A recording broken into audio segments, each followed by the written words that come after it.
목사님 먼저 사전에 말씀을 드리겠습니다. 여기 보니까 오후 되니까 말이 좀 길긴 했는데 제가 한달 전에 7분단을 가서 분단장이야 여러 연단장들을 대상으로 한번 강의를 한 적이 있었는데 깜짝 놀랐습니다. 저는 최대한 쉽게 얘기를 정리해서 갔는데 거기 계신 분들이 마치 처음 듣는 듯한 표정을 지으면서 와, 드론과 대드론 관련된 강의를 하는데 대한민국의 가장 거기에 목숨이 걸려있는 분들이 처음 듣는 것 같은 표정을 지는다는 것이 무슨 의미입니까?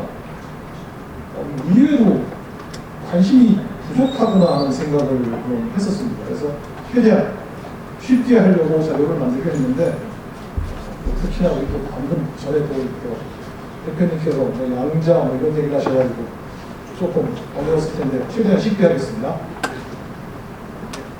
제 제목에도 그렇지만 양자 없습니다. 퀀텀 이런 거 없습니다. 이거 생략하겠습니다. 요즘 세상에 참 어울리는 딱 맞는 경력을 가지고 가죠.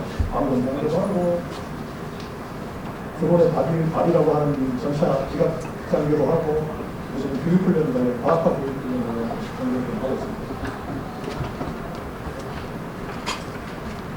용어를 제가 용어 얘기라고 했는데 아까 우리 조상근 박사가 오전에 말씀하셨던 에이전트, AI, 쓰는 LLM 그런데 이런 것들을 전부 다 통칭하는 용어가 뭔가 있나 찾아봤는데 다 없더라고요. 그래서 그냥 제가 전통적 AI라는 용어를 썼는데 전통적 AI는 여러분이 알고 있는 그 AI 맞습니다. 나한테 지금 쉽게 설명할 텐데 피지컬 AI가 아까 보셨지만 가장 상위 단계, 현재로서는 상위 단계에 있는 AI 책을 얘기하는데 영어 표현으로 하면 물리적인 AI인 것 같습니다. 그래서 제가 또 한번 공유해봤습니다. 전통적 AI는 이미지하고 텍스트 같은 거를 가지고 해서 추론과 예측과 판단을 합니다. 쉬운 예가 우리가 쓰고 있는 챗GPT나 제미니 같은 거고 그래서 어렵다고 그러면 아이언맨에 나오는 자비스가 아마 우리가 생각하는 가장 쉬운 전통적 AI의 모습이 될 것 같습니다. 피지컬 AI는 얘라고 생각하면 되죠. 얘가 그냥 사람이 이렇게 리모컨으로 조종하는 게 아니라 자율적으로 운행하는 우리가 더 쉬운 예가 아마 로봇학에서 나오는 로봇 청소기의 발전된 수준 정도로 이해를 하시면 피지컬 AI라고 쉽게 일단 분류를 하시면 될 것 같습니다. 현대적인 활용은 좀 어떻게 하고 있느냐? 전통적인 AI는 지금 현재 작전 기획이나 계획, 상황 판단, 암책 제시 같은 형태로 활용이 되고 있습니다. 파란트의 고단이 지금 우크라이나에서 적용이 되고 있는데, 고단이 전쟁에서도 쓰이고 국가의 치안 관리에도 지금 운영이 되고 있는데, 저런 형태의 용도로 활용이 되고 있고, 피지컬 AI는 이게 이제 에스토니아에서 나토 표준 플랫폼으로 개발하고 있는 테미스 UGV 플랫폼인데 이거라고 생각하시면 됩니다. 이런 형태로. 이거는 지금 현재 기관총을 달고 있는데 여기다가 감지 장비를 달 수도 있고 대전차 로켓을 달 수도 있고 다 빼고 환자 후송용으로 사용할 수 있습니다. 누가 조종하는 게 아니라 자기가 스스로 판단해서 기동하고 싸우는 일종의 전투 로봇이라고 생각하시면 됩니다.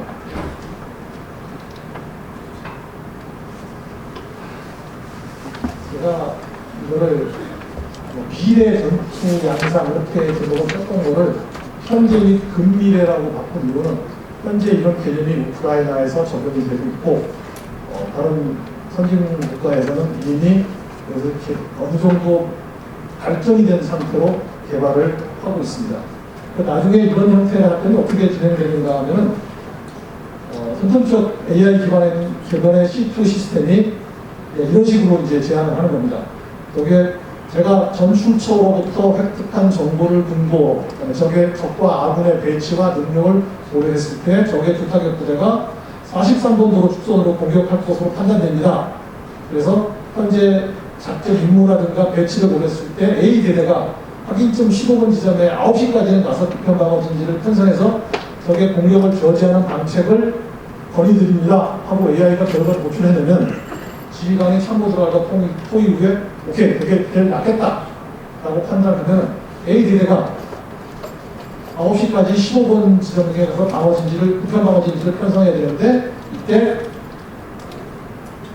피지컬 AI 기반의 UGV와 로봇 전투 체계와 함께 가가지고 우리가 얘기했던 정찰대, 관측소 이런 거를 무인 장비가 나가서 다 임무를 수행하면서 적의 접근을 조기에 경보하거나 능력 범위 내에서 정멸하거나 격퇴하는 임무를 수행하게 됩니다.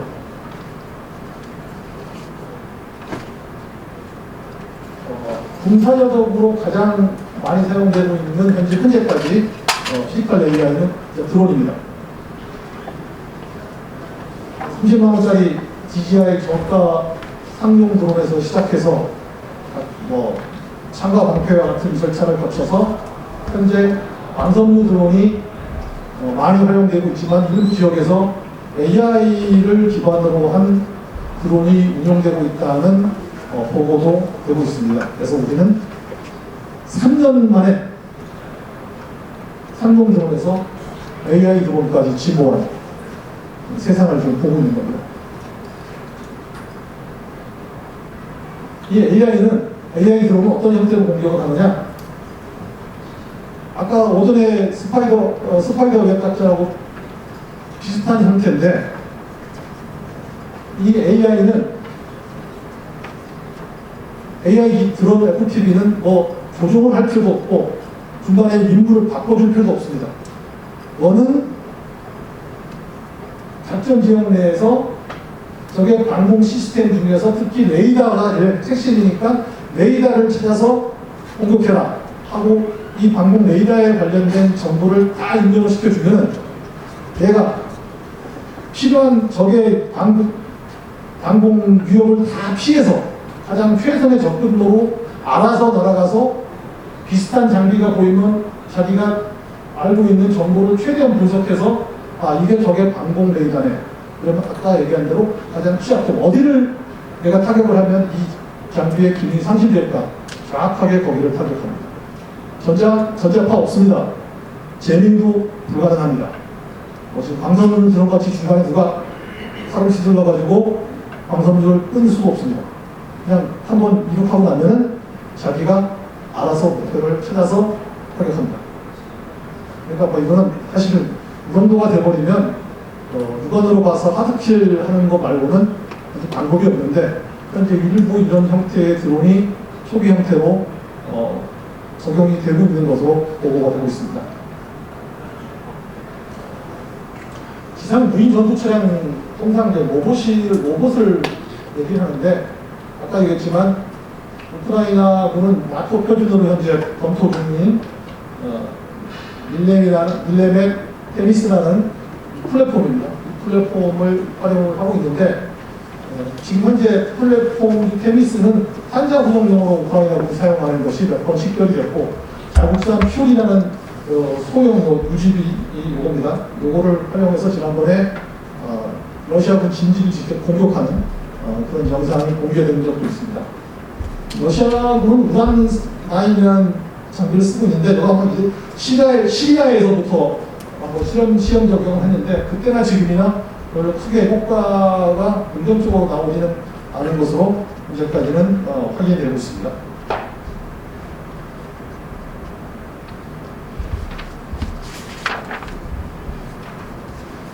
동영상을 한번 보여드리려고 했는데 볼까요?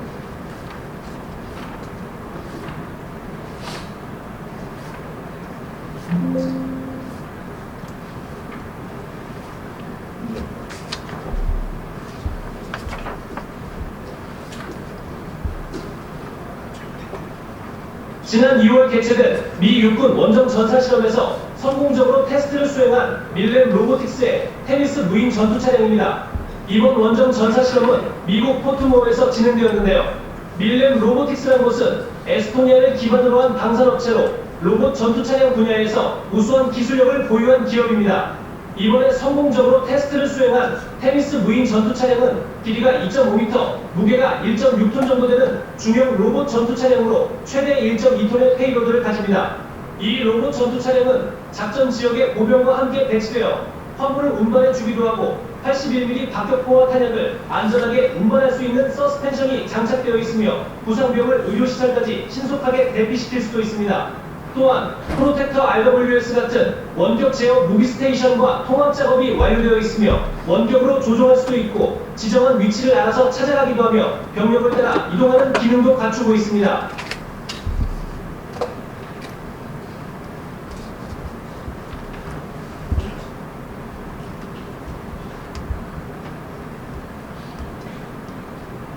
이렇게까지 현재까지 발전이 되어 있는 상태입니다. 말씀드렸듯이 우크라이나 13 기계화 여단 같은 경우에는 일개 중대 규모를 투입해서 러시아군 진지를 확보한 실전 경험도 가지고 있는 상태입니다. 국가별로 무지비를 중심으로 개발 동향을 보면 미국이 가장 다양한 방식으로 접근하고 있습니다. 미국은 현재 쉽게 생각하면은 테니스 같은 수준입니다. RCV L이라 해가지고 무인 전투 차량 플랫폼 여기다가 아까 똑같이 환자를 수용할 수도 있고 보조품을 나눌 수도 있고 여기다가 무기체계를 장착할 수도 있는 수준이고 RCV L은 그냥 가운데 중전차 정도 수준입니다. 이런 상태로 무인 자율 전투 체계를 개발을 하고 있습니다. 독일 같은 경우는 뭐 차세대 전차 개발 사업을 끌려나가고 레오파드를 대체할 수 있는 공동 사업을 추진하고 있으면서 아이머거스라 이것은 아까 얘기했던 테니스를 나토에서 표준 플랫폼으로 개발하는 그 프로그램이고 디젤 전통 장갑차를 작잖아요. 사람을 제외하고 이거를 자율주행으로 바꾸는 연구를 하고 있습니다. 미션 마스터 같은 경우는 보시면 사람입니다. 장비 크기 이런 거 됩니다. 그리고 이거는 감시탑 같은 거로 올려서 운동을 수행하게끔 연구를 하고 있습니다. 가장 앞선 나라 중에 하나가 이스라엘입니다. 이스라엘은 이미 맥스 MK2라든가 로보스트 아니면 루프 같은 무인 전투 차량을 국경 수비라든가 가자 지구라든가 쪽에 작전에 투입을 하고 있습니다. 다양한 형태인데 우리나라도 이거 비슷한 거 있는 것 같은데 실전에 운영하고 있는 것은 이스라엘이 아마 우크라이나와 함께 가장 빠른 선진적인 국가가 아닐까 생각합니다. 이건 피지컬 AI 기반 전차 소대를 어떻게 구성을 할까 내가 한번 고민을 하다가 이런 안을 한번 제시를 했는데 현대로템 없겠죠? 현대로템에도 이런 얘기를 좀 했는데 생각이 다르시더라고요. 이게 워낙 비싸고 이것들이 가격이 싸다고 생각하셔서 그런지 이런 얘기를 해드려도 아직까지는 수용하는 게 쉽지가 않은 거예요. 제가 편성한 이것이 뭐 전차 소대가 됐든 기계화 소대가 됐든 제조협동 소대가 됐든 상시 편성을 얘기하는 겁니다. 상시 우리 앞으로 전차 소대는 무인 전차 한 대와 무인 장갑차, 무인 중전차 또는 경전차, 그 다음에 무인 소형 방공 장비, 대드론 방어를 이런 걸 갖춘 이런 형태의 소대가 되는 것이 맞지 않겠는가 생각을 합니다. 유인 차량인 전차와 장갑차에는 반드시 소형 자폭 드론이 두 개, 세 개가 합체가 돼야 되고 유인 기계와 보병은 하차할 때는 당연히 소형 유지비가 뭐 사륙 보행이 됐든 궤도형이 됐든 가지고 나가서 임무를 수행하는 형태의 편제를 자체될 것으로 판단했습니다. 임무 수행은 대대 중거리 정찰 드론부터 시작해서 중대, 소대, 군대가 갖고 있는 무인 체계가 선도를 하고 그 후속하면서 유인 체계가 전투를 하는 방식으로 진행이 될 겁니다. 제가 군대 편성을 나중에 고려를 한번 해봤으니까 유무인 복합 전투 체계의 전차 군대는 유인전차 4대, 유인 장갑차 3대, 무인전차 5대, 방공 차량, AI, 드론, 소형 유지비 6세트하고 군대 보급을 위한 무인 체계가 이 정도로 포함이 되면 사람은 줄어들고 장비 숫자는 늘어나고 작전 지역은 지금보다 훨씬 넓어지는 전투 효율을 달성할 수 있을 것이라고 판단했습니다. 이런 AI 기반 멀티 소대가 도시적 작전을 한다고 했을 때 어떤 정차로 수행되는가 하면은 아까 보여줬지만 대대비 중대 중부도 정찰 드론이 작전 지역의 적배치를 확인하고 적 핵심 표적에 대해서는 대대비 중대 자폭 또는 포병 활용을 이용해서 공격을 합니다. 그 다음에 대대비 여단에서 전자전 드론으로 적부대 통신이 네트워크를 차단하고 반면에 우리는 통신 중계용 드론을 이용해서 아군의 사각지역, 통신 사각지역이 발생하지 않도록 중계소를 운영을 합니다. 먼저 소대 정찰 드론을 띄워서 건물 지역에 어디에 여론이 있는지를 확인을 해서 적의 위치를 식별을 합니다. 그래서 그 이후에는 유무인 전차가 후방 지역에서 화력 지원을 하고 무인 전차는 필요한 만큼 무인 전차가 근접을 해서 화력 지원을 계속 간단 없이 시행을 합니다. 그 다음 드론 및 유지비, 소형 유지비를 보병 군대에서 먼저 투입을 해서 진입로를 정찰하고 이어서 안전이 확보된 상태에서 보병 군대가 건물로 접근해서 필요한 핵심 건물을 확보하는 절차를 수행하고 작전간에는 AI 드론이 실시간으로 작전 지역 전체를 조망을 하면서 적의 접근이라든가 적의 퇴각 방향, 적의 배치 상태를 확인해서 최선의 공격 루트를 조정을 해주면 군대장이나 소대장이 최종 결심을 해서 능력과 무인체계 운영을 조정합니다. 무인전차가 나중에 적의 위치로 접근하든가 아니면 오히려 초월을 해서 적의 퇴로가든가 질문을 차단할 수 있는 위치로 가서 임무를 수행하고 전투가 종료된 다음에는 무인 차량들은 자발적으로 복귀하든가 아니면 무인 회수 차량이 가서 장비를 회수해 오고 무인 차량들이 촬영하거나 획득한 정보를 전부 다 다운로드 받아서 상급부대로 보고하는 방식의 임무를 수행하고 제보 같은 것도 무인 차량에 의해 아까 말씀드렸던 중계급 무인 차량에 의해서 실시하는 그런 절차로 진행이 되는 것으로 판정해 봤습니다. 이러한 피지컬 AI를 기반으로 한 멀티 소대는 기술적으로 아직까지는 여러 가지 제한사항이 있습니다. 보시는 바와 같이 아직까지 기동성이라든가 통신, 전력, 센서라든가 이런 부분에서 기술 발전을 시켜야 될 소요가 있기 때문에 앞으로 당장 1, 2년 내에 주력 장비 체계로 채택되기는 쉽지가 않을 겁니다. 하지만 이미 많은 나라가 연구를 하고 있고 시험을 전장에서 실제로 하고 있는 상태이기 때문에 빠른 시간 내에 우리가 생각했던 것보다 빠른 시간 내에 전장에 적용이 될 겁니다. 작전적 제도적 선결 조건은 통합 지휘통계 네트워크가 필요합니다. 사람과 무인 체계 간에 소통할 수 있는 네트워크 구성이 필요하고 법적 윤리적 기준이 만들어져야 됩니다. 그럼 아까도 보지만 계속 원격 조정 이런 얘기가 나오는 이유가 사실은 원격 조정 안 할 수도 있어요. 지금도. 근데 마지막 원격 조정이라는 단어를 넣는 이유가 킬 스위치를 사람이 누르느냐 기계가 알아서 하느냐 문제 때문에 계속 지금 원격 조정 얘기를 하고 있는 겁니다. 우리는 지금 기본적으로 윤리 문제 때문에 최종 결정은 사람이 하는 걸로 하고 있는데 적선국가가 단 0.1초, 0.2초의 승부를 내야 되는 전투기나 전차 전투에서 승리를 하기 위해서 그 과정을 생략한다고 그러면 우리가 그럼 언제까지 우리로 사람이 최종 결심을 하게끔 딜레이 시간 가질 것인가 이 부분까지도 사실은 우리가 고민을 해야 된다는 겁니다. 또한 인간과 기계 역할 분담에 대해서도 다시 한번 고민을 좀 해봐야 될 것 같고 이런 유무인 복합체계가 되려면 우리 지금 기존의 훈련체계가 전반적인 훈련체계라든가 교리 등이 전반적으로 바뀌어야 되고 우리의 군에서 획득해야 될 인력의 질과 수준이 달라질 겁니다. 그것도 고민을 해야 됩니다.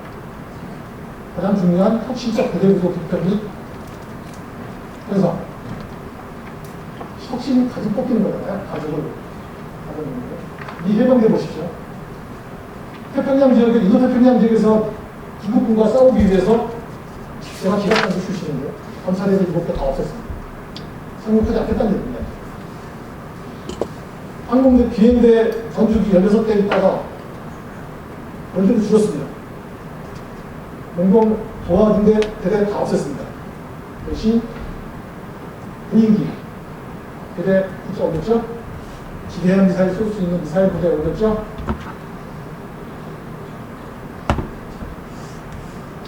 사람 더 이상 이제 안 줍니다. 돈도 더 이상 안 줍니다. 근데 우리는 바뀌어야 돼. 그럼 어떻게 되냐?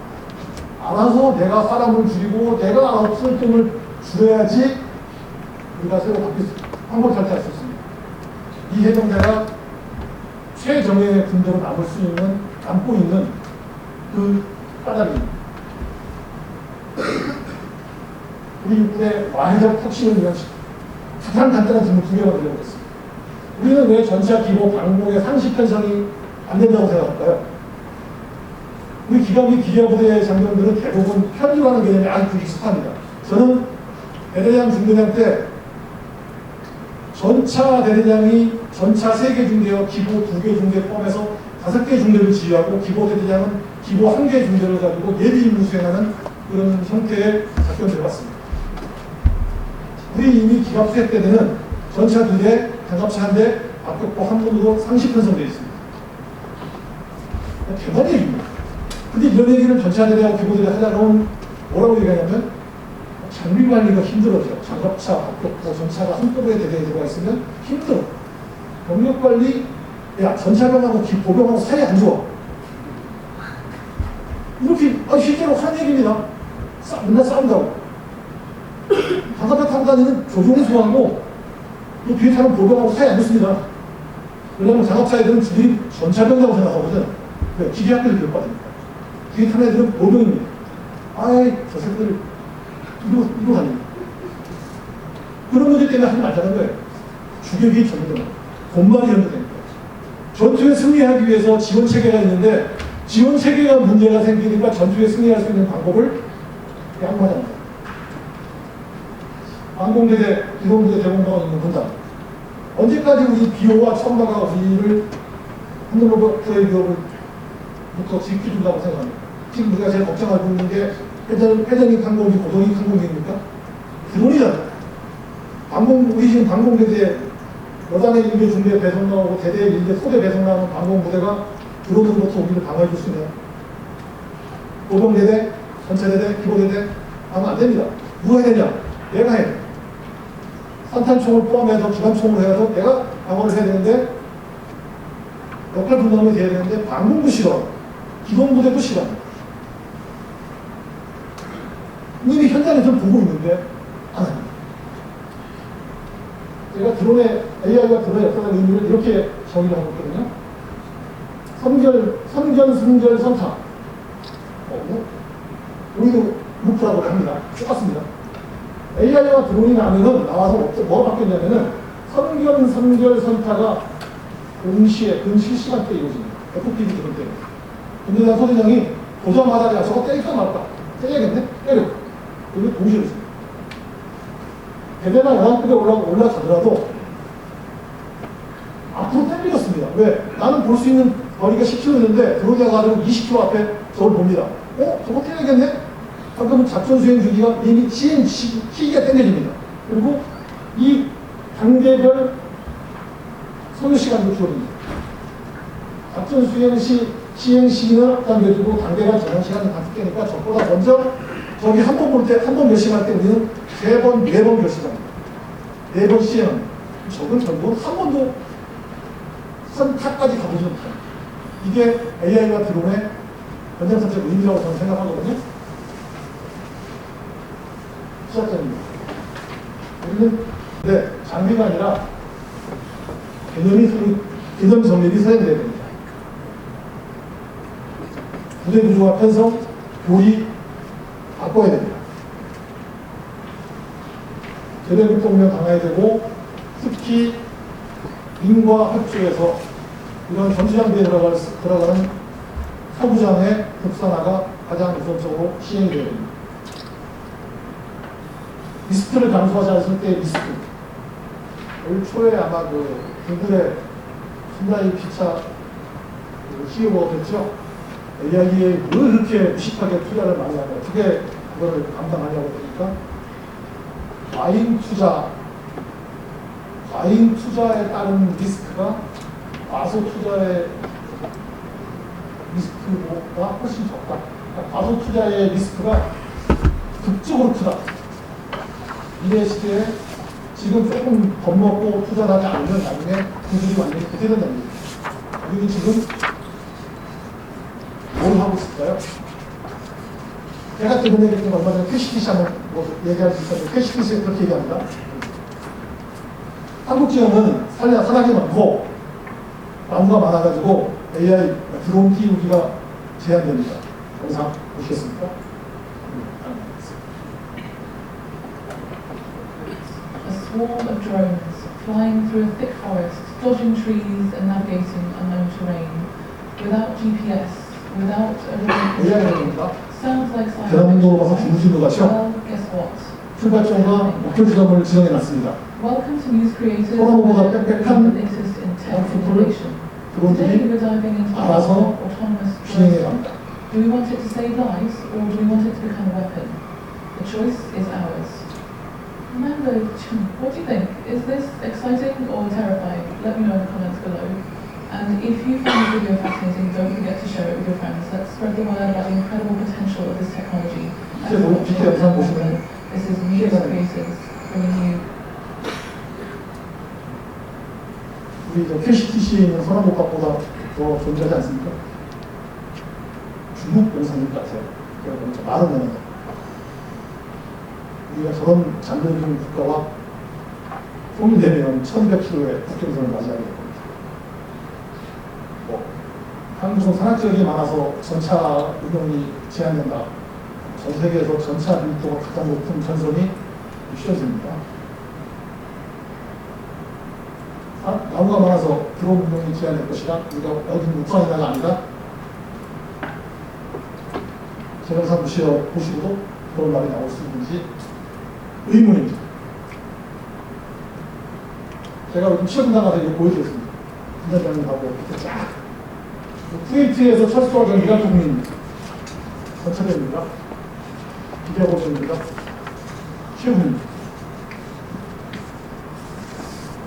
늦으면 우리는 샤헤드 136이 됐든 238이 됐든 이 전차 승무원 여러분의 아들, 딸, 손자가 언젠가 저 같은 사람을 위해서 슬라이드에 나올 수 있습니다. 책상머리에 앉아있는 사람들은 믿지 마세요. 제가 여기서 지금 오늘 여기 총관부들한테 이런 얘기를 하는 이유는 여러분이 자꾸 울고 해달라고 해야 됩니다. 왜냐하면 그 사람들은 14년, 15년 걸리는 획득 체계를 가지고 있기 때문에 울지 않으면 그냥 쭉 갑니다. 그래서 울어야지 이게 1년에서 빨라집니다. 제가 아니타이거한테 물어봤습니다. 너희한테 지금까지 지급된 장비 중에 혹시 드론이나 뭐 무인 전투 차량 중에 제일 효과적으로 운영할 수 있는 게 뭐냐니까 드론은 젤명이고요. 아마 무인 전투 차량이 그나마 좀 쓸만하고 도움이 됩니다. 야, 이렇습니다. 완벽하지 않은 자율주행 무인 유진기지만 지금도 도움이 된다는 거죠. 해야 됩니다. 해달라고 해야 돼요. 우리 이제 힘 없어가지고 그냥 먹지 못하니까 테니스를 주든 뭐 현재 거를 주든 하나 걸 주든 달라고 해요. 이상입니다.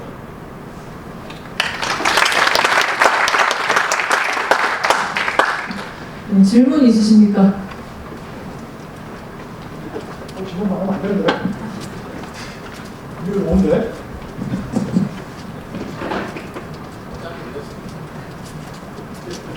죄송합니다. 빠르게 두 가지만 질문드리도록 하겠습니다. 유교사관학교 전자공학과 신혜승입니다. 먼저 아까 전에 UGV 이야기 해주시면서 이제 에스토니아에서 그 사용하는 모습을 보여주셨습니다. 근데 지금 이제 우리나라 지금 하고 있는 게 이제 자동화 다목적 무인 차량 사업을 지금 하고 있다가 얼마 전에 조금 안 됐다가 지금 다시 하고 있는데, 이 부분에 대해서 다른 걸 다 떠나가지고 현대랑 하나가 지금 아주 강하게 경쟁을 하고 있는데, 사용하는 소유군의 입장에서 어떤 부분이 우수한 장비를 사용하는 게 유리하다고 보시는지, 이 부분을 연구하신 연구자의 입장으로서 여쭙고 싶고, 두 번째로는 이제 소부대 쪽에서도 이제 데드론에 대한 좀 대응 역량을 강화해야 된다고 언급을 해주셨는데, 지금 우리가 아미타이거 군대로 바꾸면서 과거와 달리 8명으로 군대 편제가 되면서 군대 화력 자체도 많이 약화된다는 지적이 나오고 있습니다. 그렇다면 여기서 단순히 군대원들에게 데드론을 할 수 있는 역량을 이렇게 새로 교범 같은 거로 이렇게 해서 교육 훈련을 하는 거로 데드론 역량을 강화해야 될지, 아니면은 단편적인 예로는 뭐 산탄총 이런 거로라도 해서 새로운 무기 체계를 현대화해서 소부대에서 그런 데드론 역량을 강화하는 것으로 나아가야 할지에 대한 방향성을 여쭙고 싶습니다. 이상입니다. 첫 번째, 현대로템이냐 하나냐. 소유군은 관심 없습니다. 먼저만 해주면 됩니다. 일단 개문 발사라고요. 일단 출발하고 나서 이거 좀 이상하게 고쳐주세요. 그러면 돼요. 물론 그것도 국방 혜택의 절차상 또 몇 년 걸릴까요? 5년 걸릴까요? 바꾸면 하나 바꾸는데, 그럼에도 불구하고 일단 시작을 해야 됩니다. 요즘 뭐 우리는 뭐라 그러냐, 진화적 개발 뭐 이런 얘기 하는데, 그런 식으로 가야 돼요. 우리는 그런 개념이 없는지 모르겠어요. 두 번째, 교육훈련이 중요하냐, 장비 분석이 먼저냐. 그걸 금민교육을 해서 고기를 먹을래, 라면을 먹을래. 누가 먹으면 안 돼. 교육훈련은 장비를 주면서 교육훈련을 해야죠. 장비 따로 교육훈련 따로 분리될 수 없는 겁니다. 미군 안티드론 규범에 보면은 지금 우리 독도법 규범에 나와 있는 그 그림 그대로 들어가 있어요. 관측 절차, 이렇게 시야를 이렇게 그리는 거예요. 이렇게. 이거 포함해서 우리가 갈 거예요. 그리고 나서 맨 뒤에 구역에 뭐가 들어있냐면, 이런 생각해 보면 스마트폰 이게 보급되고 제모가 됩니다. 교육훈련과 장비는 한꺼번에 관계가 있습니다. 분야에. 예, 한 번만 더 받겠습니다. 예. 그래서 아까보다 조금 못 계신 분들이 많아가지고 뿌듯합니다. 네, 아까 질문했던 1기관단 김진호 상사입니다. 네. 아까 말씀하신 것 중에 이제 기계와 소대 전투 수행 방식에 대해서 언급을 해주셨습니다. 이 경우 이제 지금 현재 우리가 직면한 병력 자원 감축 등에 대해서 상당히 저는 고무적인 방향이라고 생각을 하고 있습니다. 근데 전장 상황이라는 게 누구나 다 여기 계신 분 다 잘 알고 있겠지만 계획대로 되는 건 없지 않습니까? 이게. 그러면 만약에 이 상황에서 중대장 1명, 소대장 3명, 그 다음에 병력 12명을 편성을 하셨는데 소대장이 유보가 됐을 때 그 소대 전투지휘는 어떻게 할지 한번 의견을 듣고 싶습니다. 제가 이 부분 연구하면서 제일 혐오하는 주장이 두 가지가 있습니다. 정말 무식하게 그지없는 주장인데, 첫 번째가 앞으로 전쟁은 첨단 장비가 사람이 하는 건 아니야. 6개월 방위 출신이 말씀해 줍니다. 상담판대. 두 번째, 장비가 좋아지면 사람이 줄어들 것이라고 생각합니다. 제가 지금 시군단 가서 똑같은 얘기 했어요. 차기 전차 승무원을 2명으로 한답니다. 병력을 감축해야 되고, 왜 2명이냐니까, 지금 K2 전차가 3명이긴데, 병력을 감축하고 뭐 이런 문장이 있어서 좌우지간 3명보다 줄여야 됩니다. 또 2명을 한답니다. 또 2명을 하면 캡슐 안에 조종소하고 전차장이 앉아야 된답니다. 그러면 모니터를 공유하면은 된다. 뭐 그러는데, 그러면 조종수가 지동관 사격을 한다면 조종수 누구를 해야죠? 그럼 전차장은 전차장 역할하면서 관측 360도 전장 관측을 하면서 포수한테 사격 임무도 줘야죠. 드론 띄워야죠. 아까 얘기했던 무인 전차 조종해야죠. 요까지 흠도도 아니고. 조종수가 아침 전투 진영을 먹었는데 배탈이 났어요. 그럼 전차 멈추는 겁니다, 그냥. 최소한 3명이 있으면 그 중에 1명이라도 2명이라도 최소한 전투는 되는데 2명 중에 1명이 없어지면은 멈춥니다. 아무것도 없었어요. 그리고 내가 왜 첨단 장비 뭐 그런 얘기를 하면 우습게 생각하냐면 여러분은 영화에서만 봐가지고 전차 승무원들이 전차 타가지고 탄 장전하고 코만 쏜다고 생각하시죠? 전차가 직결돼 들어가면 제일 먼저 하시는 게 한 게 뭔지 아세요? 탄약수가 뛰어내려서 전차가 방금 들어온 자리 궤도 작업 파란 꺾어가지고 궤도 작업 중입니다. 제가 중대장 때 훈련, 야외 전술훈련 나갈 때 훈련 나가기 전주 3일 동안 아무 훈련 안 시킨 게 뭐냐? 전차 위장망 치는 분이었어요. 전차 위장망, 전차 승무원 회원이니까 4명이잖아요? 딱 직전시에 도착하자마자 탄약수는 뛰어내려가가지고 허방으로 궤도 작업 치우고 국지경기로 나가야 됩니다. 호수는 나가가지고 사경도 부려야 됩니다. 소대장은 나가가지고 바로 중대장한테 직결시 도착 완료 보고하고 새로 임무 받아야 됩니다. 그럼 어떤 전차는 1명 남고 어떤 전차는 2명 남고 한 5명 남거든요. 소대에. 이 소대 5명 남은 인원이 전차 세대 비장망을 쳐야 돼요. 이거 가능할 것 같아요. 그래서 제가 딴 훈련 말고 비장망 치는 훈련 시킨 겁니다. 그러니까 그런 우리는 눈에 보이는 작전만 보지 그 뒤에 얼마나 많은 지원소가 있는지 사람이 직접 해야 되는 모릅니다. 그래서 야 그러면은 원천에다가 우리 버스 탈 때 있는 우산 있잖아요, 큰 우산. 그걸 다 딱 빗길 좋고 하면 봉이 쫙 올라와서 비장망 다 치고 그럼 이제 비장망을 어디 실을 공간을 또 만들어야겠죠? 철로 4개 실을 공간을 없는 전차예요. 웃기죠? 저도 잘 알고 있습니다. 아는 사람은 이렇게 이해합니다. 근데 모르는 책상머리에 앉아있는 사람들이 전차 승무원 2명을 죽였다. 첨단 장비와 병력 감축은 동일한 개념이 아닙니다. 병력에 첨단 장비가 들어와서 전투력 기술을 올리는 것이지 첨단 장비가 들어왔기 때문에 병력을 줄여주니까 전차 일개 군대 6명 그랬다? 그러면 일개 조가 3명씩입니다. 한 명 총 맞으면은 지금은 뭐 TCC라고 하니까 한 명이 달라붙어가지고 지원한다고 치고 그럼 한 명이 쏴야 돼요. 근데 TCC를 하는 이유가 뭐냐? 적보다 우세한 화력 유지를 위해서 옛날같이 뒤로 빼지 않고 현장에서 지원하게 됩니다. 그래서 총 받은 놈도 모두 죽지만 않으면 모두 총수화. 이게 지금 TCC의 기본 개념이거든요. 근데 병력을 3명을 죽인대요. 한 개 조는, 한 명이 총 맞으면은 한 개 조는 분대에서 절반은 빠져야 됩니다. 뒤로. 말도 안 되는 생각을 하고 있습니다. 사람이 줄었다. 그래서 유지비를 갖다 주라는 겁니다. 유지비에다가 실어서 알아서 빼겠고. 그래서 여기 오신 분들한테 다시 한번 말씀드리는데 첨단 장비가 사람을 줄이는 방식이 아니다. 첨단 장비는 전투력의 지수를 올리는 거다. 라는 것을 강조하고 싶습니다. 이상입니다.